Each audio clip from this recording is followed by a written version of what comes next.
नमस्कार। सातै प्रदेशको ताजा खबरको सङ्गालो प्रदेश समाचारमा यहाँलाई स्वागत छ। म दृष्टिवाणी धिताल। प्रदेश समाचार सुरु गरौँ अहिलेसम्मका मुख्य समाचारबाट। पर्यटकीय दृष्टिकोणले निकै सम्भावना बोकेको रुकुम पूर्वको सदरमुकाम रुकुमकोटमा अवस्थित कमलदह संरक्षणको पर्खाइमा प्रदेश सरकारले चासो दिएपछि उत्साह। मुगुको छायानाथ रारा नगरपालिका स्थित समता स्कुलका विद्यार्थीहरू विचल्लीमा विद्यालय व्यवस्थापनको लापरवाहीका कारण पठन पाठन बन्द हुने खतरा। बर्दियाको मधुबन स्थित काठ मिल तथा विभिन्न स्थानमा वन कार्यालयको छापा 283 क्युफिट अवैध काठ बरामद, आवश्यक कारबाही सुरु।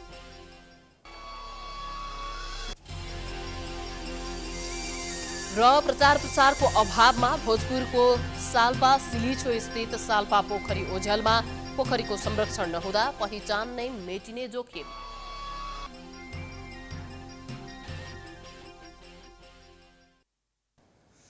आजको प्रदेश समाचार सुरु गरौँ कर्णाली प्रदेशको रुकुम पूर्वको सदरमुकाम रुकुमकोटमा अवस्थित कमलदह संरक्षणको प्रयास सम्बन्धी समाचारबाट। रुकुम पूर्वको सदरमुकाम रुकुमकोटमा अवस्थित कमलदह संरक्षणमा लुम्बिनी प्रदेश सरकारले चासो देखाएको छ। पर्यटकीय दृष्टिकोणले निकै सम्भावना बोकेको यो दहमा प्रदेश सरकारको नजर परेपछि थप पर्यटक आकर्षित हुने भन्दै स्थानीयहरू उत्साही भएका छन्।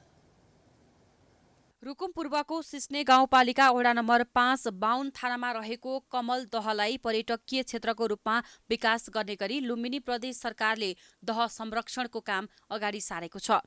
मानिसको पाइला आकारको जस्तो देखिने कमल दहको संरक्षण गर्नका लागि सिस्ने गाउँपालिकाको समन्वय र लुम्बिनी प्रदेश पर्यटकीय बोर्डको 25 लाख आर्थिक लागतमा दह वरिपरि पैदल मार्ग निर्माणको कार्य भइरहेको सिस्ने गाउँपालिकाका उपाध्यक्ष गोपाल राउलेले बताए।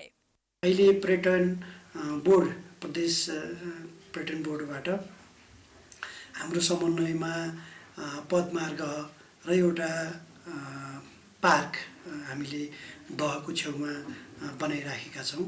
त्यसको काम सुरु भएको छ।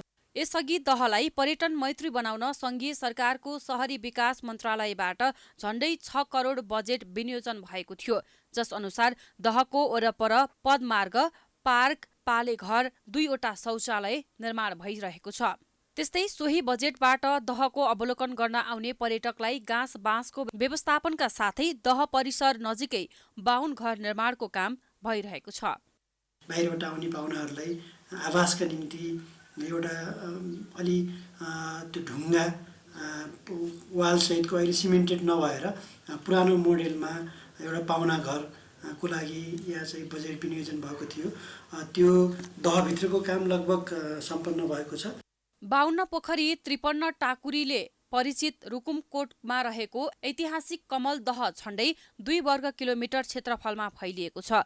कमल फूलको प्राकृतिक सौन्दर्यता र औषधिजन्य गुणका कारण रुकुमकोटको कमल दह पर्यटकको रोजाइमा पर्दै आएको छ। दहलाई स्थानीय युवा समूहले समेत हप्तामा 1 दिन सरसफाई गरी दह संरक्षण अभियान चलाइरहेका छन्। सङ्घीय र प्रदेश सरकारको समन्वयमा दहको संरक्षण तथा सिँगारपटार हुने भएपछि पर्यटकको चहल पहल थप बढ्नेमा स्थानीय आशावादी देखिएका छन्। प्राइम एसटीका लागि रुकुम पश्चिमबाट भरत चन्दको रिपोर्ट। अब कर्णाली प्रदेशको मुगु स्थित समता विद्यालय बन्द हुने भएपछि विद्यार्थी अन्योलमा परेको सम्बन्धी समाचार। मुगुको छायानाथ रारा नगरपालिका 2 स्थित समता स्कुलका विद्यार्थीहरू विचल्लीमा परेका छन्। मदनबहादुर हरिबहादुर फाउन्डेसनद्वारा सञ्चालित विद्यालय संस्थापकको लापरवाहीका कारण बन्द हुने अवस्थामा पुगेको छ। विद्यालय बन्दको हल्लाले विद्यार्थीहरू कहाँ पढ्ने भन्दै अन्योलमा परेका छन्। 2075 सालदेखि अध्ययन अध्यापन गराउँदै आएको समता स्कुलका विद्यार्थी यति बेला विचल्लीमा परेका छन्। विद्यालय संस्थापन पक्षले हात झुक्न थालेपछि विद्यालय बन्द हुने अवस्थामा पुगेको छ। विद्यालय बन्दको हल्लाले अध्ययनरत विद्यार्थी चिन्तित भएका छन्। पनि पढाइ पनि भएको छैन र अनलाइन क्लास पढिरहेको छु, तर हाम्रो स्कुलको पढाइ पनि राम्रो भएको थिएन। अस्ति हाम्रो 130 130 जना विद्यार्थी छन्। आजकल पनि हाम्रो 100 पनि पुग्दैनन्। हाम्रो भविष्य पनि बिग्रेको छ र हाम्रो सरहरूको तलब पनि पाएको छैन। स्कुलको माथिको फाउन्डेसनले हाम्रो भविष्य डामाडोल गरिदियो। म जस्तै अरू पनि 130 जनाको भविष्य खेलबाड गरिदियो। दलित, पिछडिएका तथा विपन्न परिवारका बालबालिकालाई सहज रूपमा गुणस्तरीय शिक्षा उपलब्ध गराउन विद्यालय सञ्चालन हुँदै आएको थियो। तर विद्यालयका प्रमुख फाउन्डर उत्तम सञ्ज्याल र सुदर्शन पौडेलले विद्यालय स्थापना गराएको भए पनि संस्थापन पक्ष बाहिरिन थालेपछि विद्यालय सञ्चालन अन्योलमा परेको छ। विद्यालय बन्द हुने हल्लाले स्कुलमा अध्ययनरत 130 जना विद्यार्थीको भविष्य अन्योलमा परेको छ। विद्यालय सञ्चालनका लागि छायानाथ रारा नगरपालिकाले 2 कक्षासम्मको अनुमति दिएको भए पनि विद्यालयले आफ्नै मनोमानीमा 4 कक्षासम्म सञ्चालन गरेको थियो। 4 क्लाससम्मको EMS कोड रहेनछ। जस नगरपालिकाले स्वीकृति दिया रहेनछ। 1 क्लाससम्म स्वीकृति दिया रहेछ। त्यो स्वीकृति अनुसारमा जब 2, 3 र 4 क्लासको विद्यार्थीहरू यदि बाइचान्स फेरि नयाँ शैक्षिक सत्रमा लागिसकेपछि अन्त भर्ना गर्न जाँदाखेरि भनौँ अब मार्कसिटै सर्टिफिकेटहरू अभिभावकले खोज्दाखेरिमा उहाँहरूको चाहिँ EMS कोड 1 कै देखाएको। त्यस मेन समस्या भनेको त्यो हो। हरिबहादुर मदन बहादुर फाउन्डेसनद्वारा देशभर 81 वटा विद्यालय सञ्चालन हुँदै आएका छन्। 100 रुपैयाँमा पढ्न पाउने लोभमा भर्ना भएका विपन्न वर्गका विद्यार्थीहरूले केही वर्षदेखि 500 रुपैयाँ महिनाको शुल्क तिर्दै आएका छन्। विद्यालय बन्द हुने अवस्थामा भएपछि अन्यत्र विद्यालयमा विद्यार्थी भर्ना हुन समस्या हुने भएको अभिभावकको गुनासो छ। स्वीकृति गरिएर नछन्। स्वीकृति गर्दा नगरपालिकाले पनि स्वीकृति लिने भनेर उहिले पनि त्यो प्रिन्सिपलले पनि त्यही बुन्यो। 4 महिना ठाउँ बुनेर स्वीकृति पनि गरिएर न तर फन्डले पनि ताबाट स्वीकृति नदिए पनि चलाउँदै राख्नुहोस् 5 वर्षसम्म भुनिकन त्यही हाम्रो कुरा मात्रै मिलाए जनताकन त्यसै डुबाएर बच्चा त्यसै डङ्गडाम भयो। विद्यालयको खराब अवस्थाकै कारण अध्यापन गराउँदै आएका 5 जना शिक्षकले 9 महिनादेखि तलब पाएका छैनन्। विद्यालय प्रशासन र संस्थापकको लापरवाहीका कारण तलब समेत नपाएको शिक्षकको गुनासो छ। सचेतदेखि मैले काम गरेँ तर मेरो एउटा स्यालेरी दिएको छैन। मेरो टोटल स्यालेरी चाहिँ 1,04,000 छ। मैले अहिलेसम्म एउटा पनि पाएको के अत्तपत्तै छैन। हामीले सबै टिचरहरूलाई बेपत्ता पारेर उहाँ प्रिन्सिपल सर जानुभएको छ। लगातार फाउन्डर सरले पनि हामीहरू बस्ती गर्नुहुँदैन। उहाँ के भन्नुहुन्छ बन्द ल्याउने गर भन्नुहुन्छ। हाम्रो स्यालेरी चाहिँ कसले दिन्छ? फाइनलमा एडमिस्ट दिन्छु हजुरको तलब सर मलाई छिटोभन्दा छिटो दिनु होला म यस्तो भने तर सरले वैशाख 10 गते भन्नुभयो। 10 गते पनि ठिक छ भने 10 गते भन्दा पनि 12 गते तोक्नु 12बाट मलाई 20 गते भन्दाखेरि अहिले त म घरको घाटको भइसकेको छु। विद्यालय बन्द हुने कुराले विद्यार्थी मात्र होइन अभिभावक समेत समस्यामा परेका छन्। 5 वर्षदेखि सञ्चालन हुँदै आएको विद्यालय नियमित सञ्चालनका लागि विद्यालय व्यवस्थापन समितिका साथै स्वयं स्थानीय सरकार पनि जिम्मेवार बन्न जरुरी छ। प्राइम एसटीका लागि मुगुबाट राजेश्वर मल्लको रिपोर्ट। प्रदेश समाचारमा पालो भएको छ विश्रामको।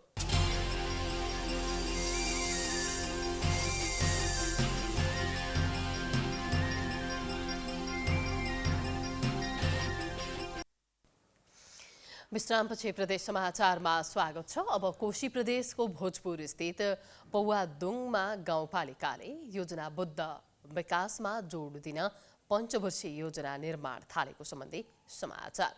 भोजपुरको पौवादुङमा गाउँपालिकाले योजनाबद्ध विकासमा जोड दिन पञ्चवर्षीय योजना निर्माण थालेको छ। यहाँ हुने विकास निर्माणलाई प्रभावकारी बनाउँदै नमुना गाउँपालिका बनाउने उद्देश्यले पञ्चवर्षीय योजना निर्माण थालेको हो। भोजपुरको पौवादुङमा गाउँपालिकाले यहाँको समग्र क्षेत्रको योजनाबद्ध विकासमा जोड दिन पञ्चवर्षीय योजना निर्माण थालेको हो। कृषि, पर्यटन, पूर्वाधार, स्वास्थ्य, शिक्षा लगायत समग्र क्षेत्रमा कस्ता खालका कार्यक्रम सञ्चालन गर्ने भन्ने विषयमा 5 वर्षीय योजना बनाइने गाउँपालिकाले जनाएको छ। यसले गाउँपालिकाले लिएको नमुना गाउँपालिका बनाउने उद्देश्यलाई टेवा पुग्ने गाउँपालिकाले जनाएको छ। पञ्चवर्षीय योजना निर्माण गरिसकेपछि भावी दिनका योजना तथा कार्यक्रमलाई सोही अनुसार सञ्चालन गरिने गाउँपालिका अध्यक्ष किरण राईले बताए। पौवादुङमा गाउँपालिकाको समग्र विकास र समृद्धिको निमित्त नागरिकहरूलाई चुस्त दुरुस्त र एकदमै छिटो छरितो र द्रुत मार्गबाट सेवा प्रवाह गर्नको निमित्त र परिणाम समेत नतिजा समेत दिनको निमित्त आवधिक विकास योजनाको तयारी गरिराखिएको छ। यो योजना मार्फत गाउँपालिका अबको 4 वर्ष अगाडि बढ्नेछ। गाउँपालिकाको आयोजना र प्रदेश अनुसन्धान तथा प्रशिक्षण प्रतिष्ठान झापाको आर्थिक सहयोगमा योजना तर्जुमा सम्बन्धी 3 दिने गोष्ठी सञ्चालन गरिएको हो। सहभागीबाट आएका सल्लाह सुझावलाई आधार बनाएर भावी विकासका योजना तय गरिने जनाइएको छ। यसले गाउँपालिकाको बृहत्तर विकासको खाका तयार हुने गाउँपालिकाको भनाइ छ। 25 वर्षसम्म चाहिँ एउटा दीर्घकालीन सोच र 5 वर्षसम्मको चाहिँ एउटा रणनीतिहरू हामी तयार गर्दैछौँ। अब पौवादुम्मा गाउँपालिका 5 वर्ष पछाडि चाहिँ कहाँ पुग्दैछ, के गर्दैछ र यसका सूचाङ्कहरू समेत हामी चाहिँ एउटा योजनाको तयारीमा छौँ। र यो योजनाको तयारी चाहिँ हामीले फागुन महिनाबाट सुरु गरेका थियौँ। फागुन महिनाबाट चाहिँ हामीले सुरुको वडामा विभिन्न भेलाहरूको आयोजना गऱ्यौँ। त्यस पछाडि चाहिँ पालिकामा अभिमुखीकरण कार्यक्रम गऱ्यौँ र अब चाहिँ हामी यो घनीभूत रूपमा छलफल गर्नको लागि चाहिँ 3 दिन चाहिँ यो हाम्रो पोलिसी वर्कसप भनेर छ। यो 3 दिनमा भएका छलफलहरूलाई चाहिँ हामीले लिपिबद्ध गर्छौँ र अन्तिममा चाहिँ यहाँको कार्यपालिकाबाट पास गरेर चाहिँ सोही अनुसार चाहिँ हामी आगामी आर्थिक वर्षबाट चाहिँ यही योजनाबाट चाहिँ निर्देशित हुँदै हाम्रा बजेट तथा कार्यक्रमहरू चाहिँ तय गर्छौँ। बिना योजना विकास निर्माणको काम सञ्चालन गर्दा कतिपय योजनाहरू स्थानीय जनताको आवश्यकता र औचित्य विपरीत रहेका धेरै उदाहरण छन्। सञ्चालन हुने विकासका योजनाहरूको स्थायित्व तथा त्यसको प्राथमिकीकरणको लागि गाउँपालिकाले थालेको यो काम स्वागत योग्य रहेको स्थानीयको भनाइ छ। पञ्चवर्षीय योजना निर्माण पश्चात गाउँपालिकाको योजना सञ्चालनमा सहजता हुने देखिएको छ। प्राइम एचडीका लागि भोजपुरबाट गणेश विष्टको रिपोर्ट। अब लुम्बिनी प्रदेशको बर्दिया स्थित मधुवनबाट अवैध काठ बरामद गरिएको सम्बन्धी प्रसङ्ग। सब डिभिजन वन कार्यालय सानो श्री बर्दियाले मधुवन नगरपालिकाको 3बाट काठमिल तथा विभिन्न स्थानमा छापा मारे अवैध काठ बरामद गरेको छ। सब डिभिजन वन कार्यालयले मधुवन स्थित बालकुमारीबाट 283 क्युफिट खयर, साल र सिसौको काठ बरामद गरेको जनाएको छ। उक्त काठको मूल्य 14,65,000 भन्दा बढी पर्ने कार्यालयले जनाएको छ। बालकुमारी स्थित विभिन्न काठ मिल तथा फर्निचर उद्योगमा अवैध काठको कारोबार भएको सूचनाको आधारमा कार्यालयले छापा मारेको सब डिभिजन वन कार्यालय सानुश्रीका वन अधिकृत सन्तोष चौधरीले बताए। जम्मा बरामद गरेको काठमा चाहिँ हामीले साल चिरान 73.74 घनफिट, सिसौ चिरान 176.87 घनफिट, अनि सिसौ गोलिया 12.82 घनफिट र खयर गोलिया चाहिँ 5.75 घनफिट गरेर 283.61 घनफिट काठ, त्यसै गरी 10 क्विन्टल साल मिश्रित झाप र एक थान चाहिँ डलप बरामद गरिएको छ। सब डिभिजन वन कार्यालय सानुश्रीले पाएको सूचनाको आधारमा मधुवन नगरपालिका 3 मैपतपुर स्थित धर्मबहादुर खत्रीको खाली घर, मकैबारी र बालकुमारी समिल तथा फर्निचर उद्योगबाट गरी उक्त काठ फेला पारेको वन कार्यालयले जनाएको छ।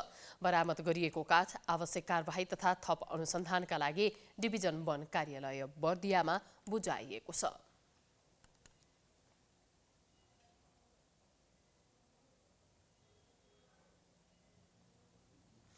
प्रदेश समाचारमा पुनः पालो भएको छ विश्रामको।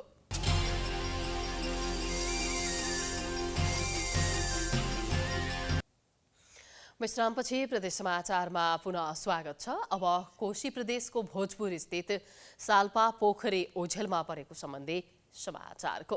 धार्मिक तथा पर्यटकीय महत्त्व बोकेको भोजपुरको साल्पा सिलिझो गाउँपालिका स्थित साल्पा पोखरी प्रचार प्रसारको अभावमा ओझेलमा परेको छ। सरकारले निर्धारण गरेको घुम्नै पर्ने 100 पर्यटकीय गन्तव्यभित्र पर्न सफल मुन्दुम पदमार्गमा रहेको साल्पा पोखरी संरक्षणको अभावमा मासिने खतरा समेत बढेको छ। जिल्लाको मुख्य पर्यटकीय क्षेत्र भए पनि प्रचार प्रसार र संरक्षणको अभावमा पोखरी ओझेलमा परेको हो। साल्पा क्षेत्र भोजपुरको मुख्य पर्यटकीय गन्तव्य भए पनि प्रचार प्रसारको अभावमा ओझेलमा परेको छ। समुद्री सतहबाट 4155 मिटर उचाइमा रहेको सिलिछो डाँडा र त्यसको काखैमा रहेको साल्पा पोखरी धार्मिक क्षेत्रको रूपमा समेत परिचित छन्। उक्त क्षेत्रलाई पर्यटकीय क्षेत्रको रूपमा स्थापित गर्न गाउँपालिकाले समेत काम गर्दै आएको छ। साल्पा क्षेत्रको महत्त्वलाई उजागर गरी विकासमा जोड दिने गाउँपालिकाको भनाइ छ। यहाँ भोलि नफुटेको मान्छेहरूको चाहिँ भोलि फुटेको र यहाँ चाहिँ जे हामीले चाहिँ उद्देश्य प्राप्तिका निम्ति मनोकांक्षा राख्छौँ त्यो आकाङ्क्षाहरू पुरा भएको पनि हामीले थुप्रै चाहिँ त्यस्ता व्यक्तित्वहरू पनि देखेका छौँ। त्यसो भएकोले यहाँ चाहिँ विशेष गरी वैशाखी पूर्णिमा, भदौरे पूर्णिमा र कार्तिके पूर्णिमामा चाहिँ मेला लाग्छ। विशेष 4 पटक लाग्छ, त्यसमध्येमा 3 पटक चाहिँ विशेष मेलाहरू लाग्ने गरेको पाइन्छ। आफ्नो मनोकांक्षा पूरा हुने धार्मिक विश्वासका साथ पूजाआजाका लागि आन्तरिक पर्यटकहरू पोखरीमा पुग्ने गर्दछन्। त्यहाँ वैशाख, भदौ, कार्तिक र फागुन महिनामा गरी वर्षमा 4 पटक मेला समेत लाग्ने गर्दछ। भोजपुर, खोटाङ, सङ्खुवासभा, धनकुटा, सोलुखुम्बु लगायत जिल्लाबाट भक्तजनहरू पुग्ने गर्दछन्। राम्रो पर्यटकीय सम्भावना बोकेको ठाउँ भए पनि व्यवस्थित संरक्षण र प्रचार प्रसारको अभावका कारण पोखरी तथा पदमार्ग ओझेलमा परेको आन्तरिक पर्यटकहरूको भनाइ छ। यो मैले साल्पा पोखरी भनेको सुनेको मात्रै थिएँ, यहाँ आइपुगिन्छ पुगिँदैन भन्ने पनि थिएन। तर मौकाले जुरायो यो सिलिचिङ पिकको काखमा रहेको यो साल्पा पोखरी एकदमै अद्भुतै लाग्यो। यो चाहिँ आन्तरिक पर्यटनको लागि, यो धार्मिक पर्यटनको लागि पनि विशेष महत्त्वपूर्ण रहेको रहेछ। रमाइलो र लग्जरियस ट्रेकिङ रुट रहेछ। यो चाहिँ कुन मानेमा रमाइलो भने यो 3टा जिल्लाको चाहिँ सङ्गम पोइन्ट सङ्खुवासभा, भोजपुर र सोलुखुम्बुको चाहिँ सङ्गमको रूपमा साल्पा पोखरी छ, जसको ऐतिहासिक धार्मिक महत्त्व पनि छ। एकदम अलौकिक ठाउँमा आए जस्तो फिल भयो। जस्तो पोखरी तल छ, त्यसको माथि चाहिँ यहाँ सिलिचुङ पहाड रहेको छ। त्यो पहाडमा परेको हिउँ चाहिँ त्यो साल्पा पोखरीमा देखिएको छ। साल्पा पोखरी क्षेत्रलाई पूर्वको एक मुख्य पर्यटकीय क्षेत्रका रूपमा विकास गर्ने लक्ष्य लिएर विकासका काम भइरहेको गाउँपालिकाको दाबी छ। हामी प्रदेश समाचारको अन्त्यमा आइपुगेका छौं। जाँदा जाँदै मुख्य समाचार पुनः एकपटक। पर्यटकीय दृष्टिकोणले निकै सम्भावना बोकेको रुकुम पूर्वको सदरमुकाम रुकुमकोटमा अवस्थित कमलदह संरक्षणको पर्खाइमा प्रदेश सरकारले चासो दिएपछि उत्साह। मुगुको छायानाथ रारा नगरपालिका स्थित समता स्कुलका विद्यार्थीहरू बेचल्लीमा विद्यालय व्यवस्थापनको लापरवाहीका कारण पठन पाठन बन्द हुने खतरा। बर्दियाको मधुबन स्थित काठमिल तथा विभिन्न स्थानमा वन कार्यालयको छापा। 283 क्युब फिट अवैध काठ बरामद। आवश्यक कार्यवाही सुरु।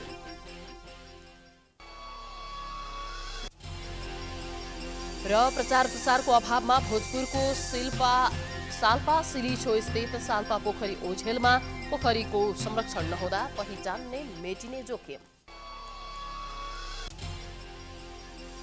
प्रदेश समाचार अहिलेलाई सकियो। हेर्दै गर्नुहोला प्राइम टेलिभिजन। नमस्कार।